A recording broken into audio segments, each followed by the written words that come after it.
ГСП онлайн. Городские новости сейчас. Четверг, 10 часов утра. Площадка близ ИК-19 по дороге на Бельгоп. Здесь стартует второй этап масштабных учений по пожаротушению. По легенде, авиация обнаружила лесной пожар. Он движется в сторону населенного пункта и сейчас в 10 километрах от него. А также огонь угрожает нефтегазопроводам.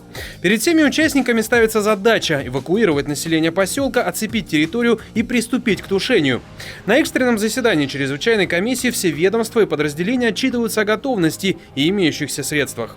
Предлагаем принять постановление администрации МОГУ-Ухта о введении режима чрезвычайной ситуации для органов управления сил Ухтинского муниципального звена Коми-республиканской подсистемы Единой государственной системы предупреждения и ликвидации чрезвычайных ситуаций с 10 часов 25 мая 2017 года. В тренировке участвует более 200 человек. Скорая оказывает помощь импровизированным пострадавшим, их по легенде двое. ГИБДД и полиция оцепляют территорию, а пожарные организуют тушение. Техника прибывает из мест своей дислокации, будь то ухтинские части или же, например, Ярига. На месте работают 5 автоцистерн, мобильная насосная станция и не только. Помимо экстренных служб, на учениях действуют и подразделения предприятий. Они отрабатывают защиту промышленных объектов от огня. Например, газпромовская команда инсценирует тушение огня, чтобы не подпустить его к газопроводу. Хоть ничего и не горит, но делается все как в реальной ситуации. Сейчас разворачивается формирование, приводится в готовность оборудование. В дальнейшем, при угрозе возникновения действительно реального возгорания, приступят к тушению пожара. Этапы учения растянуты по времени, чтобы отработать разные ситуации по водным и общее взаимодействие структур.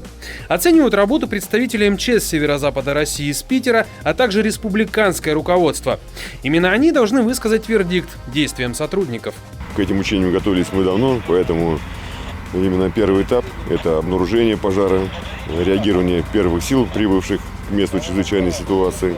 И в соответствии с нарастанием обстановки я оцениваю деятельность на оценку хорошо. Отличную оценку никто никогда не даст, потому что оценка это будет дана тогда, когда не будет допущено ни потерь, материальный ущерб будет минимизирован до самых незначительных величин. Вот это, наверное, будет жизнь даст оценку сама нам.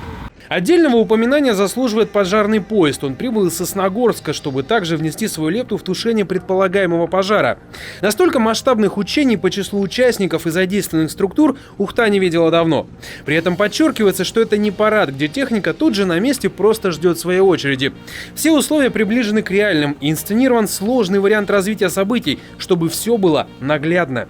Мы видели на примере, допустим, пожарного поезда. Это боеготовая техника, это готовые люди, вплоть до того, что в ходе проверки конкретной учебной точки мы смотрели и нам представили готовые документы, свидетельства, аттестацию, полностью готовность специалистов и технических средств. Задача учений – быть готовыми к пожароопасному периоду. Несмотря на холодную погоду, в Коми он уже наступил. Естественно, следующая настолько масштабная тренировка будет, скорее всего, не скоро. Однако в более локальных масштабах это, безусловно, не первая и далеко не последняя проверка боеготовности.